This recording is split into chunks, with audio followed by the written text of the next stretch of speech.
नमस्कार, श्री स्वामी समर्थ. मी ज्योती तुमचं स्वागत करते आपल्या चॅनेलवर. तर सकाळी आम्ही चाललो होतो दोघी पण बाहेर. बघा किती छान हिरवळ वातावरण आहे. खरंच आमच्या मळ्याकडचं आहे ना वातावरण खूप छान असतं. बाजूला पूर्ण हिरवंगार वातावरण आहे ना, ते जो मस्त हिरवळ ठिकाणी आम्ही राहतो. खूप छान वाटतं. आम्ही गेल्या ना आम्ही मंदिरात दर्शन पण घेतलं.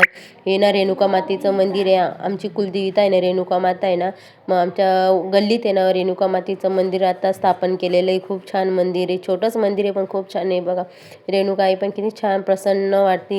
आणि आम्ही इथं ना भरपूर जणी बसलेलं होतं, मग आम्ही पण बसून घेतलं. इथं ना बचत गटाच्या बाया आलेल्या होत्या. म्हणजे चला आपण पण फॉर्म भरूया. हे नाहीच म्हणत होते तरी पण आम्ही भरला. म्हणजे चला भरून बघूया काय. थोडीशी स्कीम पण भेटतात भरपूर साऱ्या. म्हटलं आपण पण ती राबवली पाहिजे. इतक्या बाया राबवतात फक्त आपणच नाही राबवत. तर बघा स्वामी पण मंदिरात आल्या दर्शन घेतो. तो रोज मंदिरात येतो, न चुकता तो येत राहतो ना, त्याच्यामुळं तो मस्त त्याला माहिती आहे आता दर्शन घ्यायचं. मग तो गेल्या गेल्या पहिले दर्शन घेतो. नंतर संध्याकाळ नाही सॉरी दुपारच्या वेळेस आहे ना आम्ही घरी आल्यानंतर ना म्हटलं बाहेरचा सगळा पसारा आवरायला काढला होता. खूप सारा पसारा झालेला होता आणि दिंडी यायच्या आदल्या दिवशीचा हा व्हिडिओ आहे. त्याच्यामुळेच म्हटलं चला आता आपण ना थोडी स्वच्छता अभियान तर चालू केली पाहिजे. मग दोघींनी पण मस्त स्वच्छता करायला घेतली बाजूला. आणि एकटीला आहे ना एवढं जमत नाही. मग दोघी जणी असलो की मग बरोबर सगळं व्यवस्थित आवरता येतं. एक जणीला आहे ना मग काय करावं सुचत पण नाही. मग दोघी जणी असलो का बरोबर दोघींच्या विचाराने सगळं काम करून घेतो. आणि इथं पण खूप सारा पसारा झालेला होता.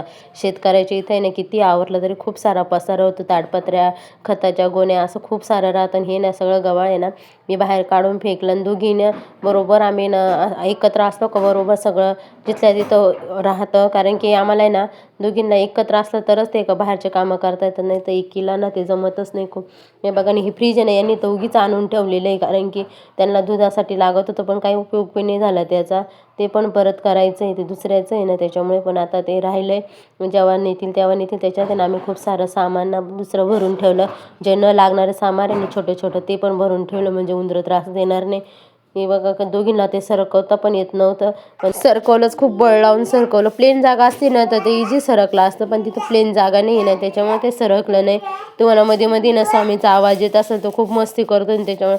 आणि मी इथे ना तुळस आहे ना लिपून घेतली होती. आणि त्यांनी आत्याने आणि वहिनी त्या पण ना बाजूचं सारवत होते. मी झाडांच्या आजूबाजूचं आहे ना सगळा कचरा गोळा करून घेतला. आणि खूप बारीक बारीक तण पण आलेले होते ते पण साफ करून घेतलं. मस्त तिघी जणी मिळून खूप पटकन सारून होतं. दोघींना आहे ना ते जमलं पण नसतं, वेळ लागला असता. आणि त्याच्यामुळे आत्या पण आल्या त्यामुळे मी पण तुम्हाला सारू लागते. कोणतंही काम आहे ना एकत्र मिळून मिसळून केलं ना तर मग पटकन आवरून जातं. हे चुलीपत्राचं सेट आहे ना म्हणजे चुलीचं, ते एकदम तुटून गेलेलं. ते आम्हाला काढायचंच आहे पण आता कधी काढतात मामाने ते काही माहीत नाही. आणि आमची ननंदबाई पण आली होती, म्हणजे आमची अक्का आली होती. तिने स्वामीला घेतलं, स्वामी तिच्या काही जातच नव्हता. आता सारून पण झालं. तो खूप छान वाटतं अंगणात सारवलं वगैरे ना. म्हणतात ना अंगण सांगते घराची महिमा. अंगणात स्वच्छता असली ना तर घरात पण आपली स्वच्छता राहते. पाहुणे कोणी आलं का पहिले आपलं अंगण पाहतं मग घर बघतं. आपण आहे ना घरात किती स्वच्छता ठेवली ना काही उपयोग नाही, पण बाहेर घाण असली ना तर कोणी पण म्हणतं किती गचाळ राहतात. आणि त्याच्यामुळे ना पहिले आपलं अंगण हे स्वच्छ असलं पाहिजे. ते बघा ना येताना नाकाने खूप सारे पावडे आणले होते. आमच्या इथे ना पावडा खूप भारी भेटतो ना. आम्ही गाव इथला नाही पण जेव्हा फाट्यावर भेटतो ना तो पावडा खरंच एक नंबर राहतो. आम्ही एवढ्यांसाठी तिने आणलेली होती. इकडं आरुनी त्यांच्यासाठी चहा पण ठेवलेला होता. आरुला म्हणते माझ्यासाठी पण ठेव. सगळ्यांनी घेतलेला होता फक्त अक्कांनीच राहिली होती. आम्ही दोघी जणी आमच्यासाठी मस्त आरुनी चहा पण ठेवला. स्वामीला खोकला येत होता तरी पण त्याने मस्त पावडा खायला घेतलाय. आणि एरवी तर तो वरण भात खायला नको म्हणतो, पण पावडा खायला किती छान बसलेला आहे. आणि संध्याकाळच्या वेळेस आहे ना अक्काने मला भांडे घासायला मदत केली. सगळं आवरून घेतलं मी. आणि तिने ना म्हणे मी भांडे घासून देते तू बाकीचं आवर.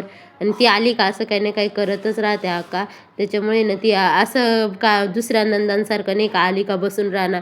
ती आली का कधी पण किचनमध्ये थोडाफार तरी हात लावणारच आहे. आणि खरंच कोणत्याही स्त्रीला कुठं जा कामं असतं असं कधीच नसतं का घरात कुठं गेलं का काम नाही आहे. प्रत्येकीला आहे ना काम आहेच आहे. बघा तिने मस्त मला ना भांडे घासून दिले. आणि मी धुत होती तिला म्हटले तू घस मग मी धुवून घेते. आणि तेवढीच आहे ना माझे पटकन आवरलं होतं, नाही तर ना काम पण लवकर आवरलं नसतं. खूप सारे भांडे पण पडलेले होते. मग ते भांडे लवकर घसल्यामुळे ना मी दुसरं कामाला सुरुवात केली. मी ना इथं किचन कॉर्नर आहे ना तो पण म्हटले चला आता आपण ना स्वच्छ करून घेऊया. कारण की ना दुपारी वेळ भेटत नाही, संध्याकाळच्या ना अशा वेळेत आहे ना मी काही ना काही काढतच राहते. त्याच्यामुळे ना माझं काम पण पटकन होतं. आणि म्हटले चल तिने मदत केली त्याच्यामुळं पण मी काढलं हे घासायला, नाही तर हे पण राहून गेलेलं असतं. आणि खरंच अशी नणंद असावी तर अशी म्हणजे आपल्याला कोणत्याही मदतीला आहे ना ती धावून येते. आणि दिंडीसाठी ना त्यांनी ना बिस्किटं वगैरे आणलेले होते. व्हिडिओ आहे ना तुम्हाला खूप लेट आलेला आहे. आणि इकडं मामाने त्यांनी मस्त शेकोटी केलेली आणि ते पण शेकत होते. खूप थंडी होती. त्र्यंबकची जत्रा होत नाही ना तोपर्यंत खूप थंडी असते. आणि आमच्याकडे त्र्यंबकची जत्रेच्या टायमाला मस्त बैलगाड्या वगैरे पण जातात. इकडे ना यांनी मस्त चहाचे कप आणि बिस्किट आणले होते सगळ्यांना वाटायला. आणि लगेच माझं आहे ना इकडं काम पण चालू होतं. ते मला बोलत होते कसं एवढा वेळ झाला तरी तू किचनमध्ये काही ना काही खुडबुड चालूच आहे, कधीच तुझं काम आवरत नाही. पण काय करायचं, आपल्याला हे काम करावंच लागतं. आणि ग्रॉसरी आणलेली होती ना ती पण भरून ठेवली, तुम्हाला दाखवायची राहूनच गेली. पण म्हटली चल आता काढलंच होतं सगळं ना, तर मग लगेच भरून ठेवते. म्हणजे डबे पण भरलेले राहत आहे. किती छान वाटतं ना. नाही असं आहे ना, तुम्ही पण वेळ नसला ना तर संध्याकाळी आपल्याला हमखास वेळ भेटतो. संध्याकाळी ना ही आपली स्वतःची असते, त्याच्यामुळे काही टेन्शन नाही राहत. कधी पण किती वेळ लागला तरी काही वाटत नाही. आणि राशी म्हणे मला मेहंदी काढून दे, मग तिला मेहंदी पण काढून दिली. तुम्हाला व्हिडिओ आवडला असेल तर नक्की लाईक शेअर सबस्क्राईब करा. व्हिडिओ बघता तुम्ही पण सबस्क्राईब पण करत नाही, लाईक पण करत नाही. प्लीज लाईक आणि सबस्क्राईब करा. Bye bye. श्री स्वामी समर्थ.